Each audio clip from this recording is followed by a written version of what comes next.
let Michael Bay make any of the movies anymore. Stick and turn. Just give it to Zack Snyder. It'll be fine. Sure. Mind you, like I said, like that reignited kind of the spark in myself. You know? That's true. So I think the movies definitely, and they are talking about rebooting the movies. Like they're doing the Bumblebee movie, I think, will be the last. I think it comes out this year, if not. That's interesting. Next year, I think. Yeah, something and like that. then there's talk about them wanting to Correct. relaunch the franchise because the last movie that came out just this past summer did very terribly. Right.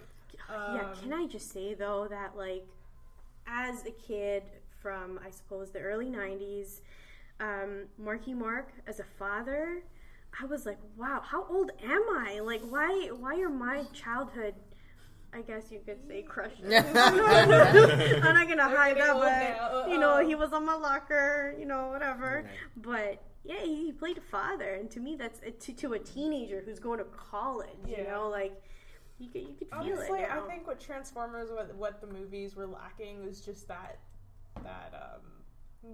camp almost. Right, definitely. Like it was totally campy. missed the Like mark. it was fun. You wanted to enjoy it, and then they went all dark and gritty, like everything. Like everything else. And I'm just like, that's not what it was. Like Megatron was kind of bumbling at times. Like he was scary when you were a kid, but you also knew he was kind of ridiculous. Right. And it's like, I mean, he is a gun. Yeah.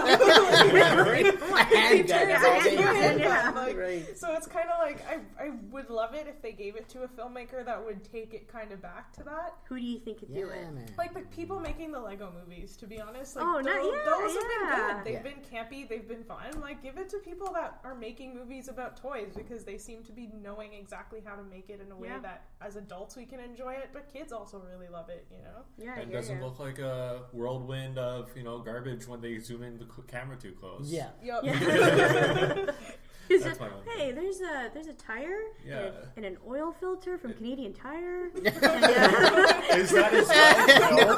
It was too detailed. Yeah, exactly. I was just like, oh, damn, Megatron. Like, I want to see some blocky robots. Right? Yeah, exactly. Like, I need it to be 2D a little bit. Just a bit. Definitely. And, of course, with expos and cons, you must have met some pretty cool people. Definitely. So one of the first people I've met was his name is Greg Berger, which is he did the voice of Grimlock from the original series. Me, Grimlock. Yes. I actually have a toy on display there with his signature, and he signed it to the Toy Traveler. Kenya, you can touch it later. Touch it up before he has to go. Grimlock was actually one of my favorite characters. Very nice, very nice. Definitely, it's cool to meet him. How was he like in prison? He's just really bubbly. He's really funny. Never nice. serious. Yeah. I actually had a voicemail. He had recorded my voicemail thing at one point, saying like, "Oh, thank you for calling, man. I don't have no more." Oh no! I don't know what happened, man, but he had done that for me, so I appreciate that. That's pretty definitely. cool. That's pretty Thanks, cool. Greg. Yeah. All right, Greg, if you're listening, comics and gossip. Yeah, definitely, man. Well, he was cool, dude. I definitely appreciate that. And then I had met Peter Cullen, which is the voice of Optimus. By the way, he's Canadian. Yeah, very nice. Yes, Very nice. Canadian treasure. But he's tiny. He's like 4 foot something. But So I'm taller than him? I probably. Jesus. And you're like 4'5", so. I know. Yeah, pretty much. It's cool. It's nothing wrong. I'm with like a that, pop figure for humans.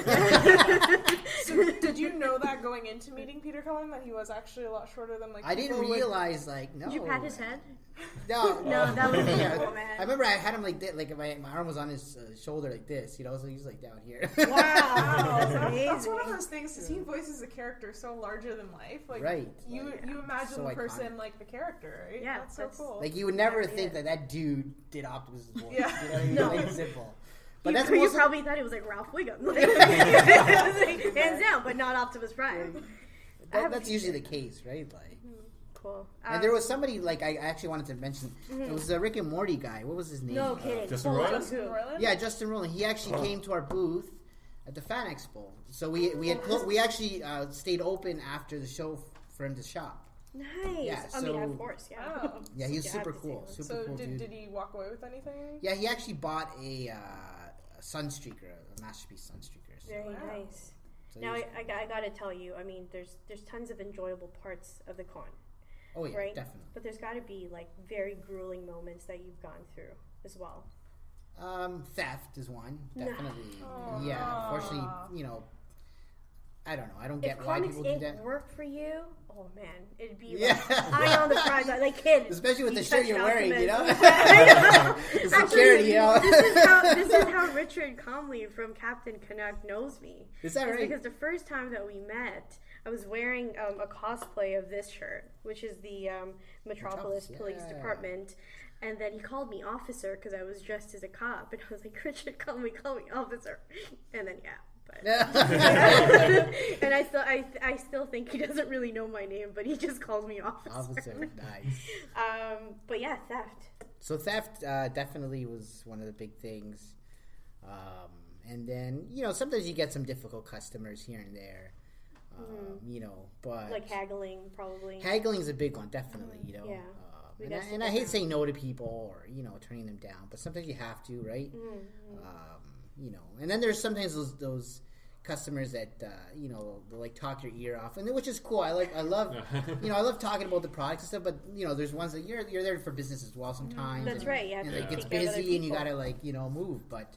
And I feel bad to say, you know what, man, I got to kind of let you go. Yeah. I need to attend and whatnot. So, but other than that, and the labor that goes into doing it, right? So other than that, it's just boxes and boxes and totes. Boxes, setting up, and you got it. Yeah. But other than that, and a lot of standing. You're like standing for like 3 days at some of these shows. Yeah. So yeah. Other than that. So I think this is like a really good question to ask after. But do you have any advice for anyone who's interested in getting into the world of dealers and exhibitors in cons? I would say definitely do your research, right? Yeah. In terms of cost and time involved, right? Wear sensible shoes, I guess. Yeah, definitely, man. Like you're standing on concrete floor most of the time, right? So you're definitely gonna have back problems and your feet are gonna hurt after a while. Yeah. But other than that, like I would say, try to find somebody to work with, right? Usually go with a group of people, friends, right? Don't go at it alone, I guess. Yeah, definitely. Yeah. And don't make it all about business. Go there to have fun, right? Yeah. Because that's what draws in customers, and they want to see that you have the same passions as they do, right? Honestly, nothing is worse. And I mean, all of us have gone to cons. All of us have gone to expos, and I hate seeing there's merchandise, there's beautiful merchandise, there's collectibles on tables, and then you just see the dude at the other side of the counter totally just on his phone, not making any eye contact. Yeah. They don't even really say hi, and it's kind of like, well, dude, I could buy this for cheaper if I go to a comic book store, and we're here for the experience, because how much is it to pay for Comic-Con these days? Yeah, for a weekend, right? like you're looking at like $150 or something like that. So you just kind of, you want that experience. You want, and not everybody could afford to pay for celebrities' signatures. Right. And to the people that haven't gone to cons yet, it's not like one of those things where you're going to see, as we talked about, Norman Reedus, if he was going to visit that one day, that he's just going to be walking around with a plastic bag shopping with the rest of the people. No, like, you have to pay. Right. You have to pay for a signature, you have to pay to meet him. The odd celeb would walk, like, what's her name? Princess Leia.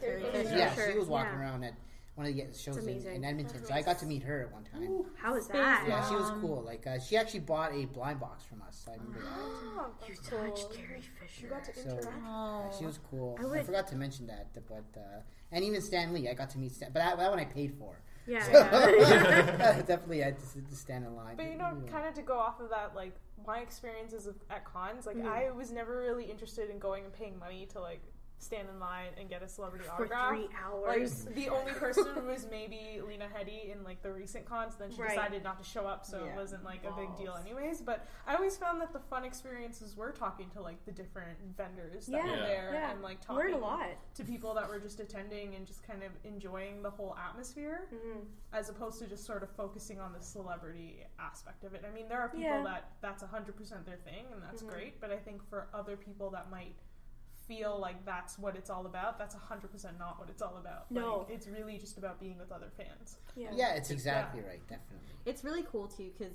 I had like similar experiences with conventions. Like I was actually following this comic book artist, this comic artist on Facebook, and he had attended cons in the States before, but he'd never been to one in Canada. And I remember just passing by his booth, and I'm just like, oh, like at Fan Expo, I'm like, oh, cool, like you're here now. Like, you know, it was his first time in Canada, and it was his first time, you know, interacting with his Canadian fans. So for him, it was really cool to just like, you know, get to know like fans from like other countries and other cons that he hasn't been to. So like that aspect is also really cool to get to see like, well, where are you from? Like how different is the con experience, you know, elsewhere versus and it's here, super, right? super different. Yeah. You know, so it reminds me of being like a carny in a sense. You know? Like yeah, you know, it's like it's almost like a similar culture in a way. It's like that's what it's evolved into. Man. And eventually, you know, if you go enough times, you start seeing the same vendors and stuff, right? Yeah. And you end up like helping each other out, and sometimes like you'll have something that the vendor doesn't, and they'll send customers to you. And vice versa. That's right? really nice. Yeah. That's like Pacific Mall, you know, like it's like, you know, like in the cell phone stores I find there's like 17 of them, but it's really only owned by like the one guy. Right. You know, and so if you try to haggle, it's a strategy, man. It is, man. Definitely. So it's the same thing. I mean, I didn't know it was just a glorified Pacific Mall at the end of the day, but what I do have to ask as well, because I have a little bit of a collection as well. Nice. It's so hard to let go of especially childhood toys. Have you ever owned something that you sold and then you just saw it like leave your hands and your possession and you're just like, and it's done. That's it. That's the end of it. Well, definitely. I had some toys from back in the days that I've carried along with me, you know, to present in a sense. There was times when I needed money and, you know, unfortunately you had to kind of let it go, right? And sometimes you let it go for like dirt cheap or something, then you're just like, you're shattered at that point. But, you know, but... try not to haggle too much, guys. Like, these people have memories with these toys and collectibles. Like, they gotta make money, too. You're taking our memories with you, man. Yeah. You know what I mean? So. My saliva was on that robot, you know, Definitely. A little bit of your DNA as well. It's a piece of you. Yeah, right, literally. Literally a piece of you. And, of course, you know, with Toy Travelers right now, do you have any key... I know, you know, we're showcasing a little bit of your stuff today, but do you have any key robots that you still have in your possession? So I actually brought them here today. Yeah, we'll show you guys later on. Yeah, but definitely the Optimus Prime you see there was actually signed by Peter Cullen. Very so cool. when I had met him, I had to get that signed. have you ever taken it out of its box? No, exactly. No. That's a true collector right there. Yeah. You know, I've had this particular toy a few times. It was super popular because Toys R Us had very few of them at times, right? In Alberta, I think there were 10 total between all stores. So they're really hard to get. Yeah. Even till this day, they're still worth about $300 when they retail for about $100. So that particular toy is worth about $300. And it's signed. And it's signed, so it's there's no value on it now. It's it's worth zillions of dollars to me, but yeah, exactly. But it's priceless, basically, you know. But other than that, you know, I have my Grimlock that was also signed by Greg Berger, so that was cool, you know. Yeah. You got an awesome Cheetor right there. A Cheetor, definitely. Stop looking at it. Lenny's still looking at it. Yeah, no, he was my guy. They're doing Dinobot next. If you're a big fan, Dinobot's next one they're coming out with. Nice. So it's gonna be super hot. See, there's still Transformers things happening now. Oh, definitely. You know, like there's people just gotta know about it. It's and the thing is, now there's these private companies. That, you know, we're gonna get into, but it was we know them as third party companies. That's right. Yeah, we're gonna talk about that. But they're basically fans that are now making the toys. But they're all made in China. You know, because laws are a little bit different there. Yeah, a little bit. We're not allowed to do a podcast in China, I'll tell you that. Right. It's Yeah. like a whole other country. Yeah. Almost, eh? Yeah. But the cool thing is that they're actually, because they're fans designing these toys, now they're giving us the toys that we've always wanted, right? Just that they're missing little signals. But other than that, they're super hot in the Transformer community. Yeah. Right? They're not cheap, but you get what you pay for. But and it's all one of a kind, pretty much, right? They're very limited, yes. Yeah.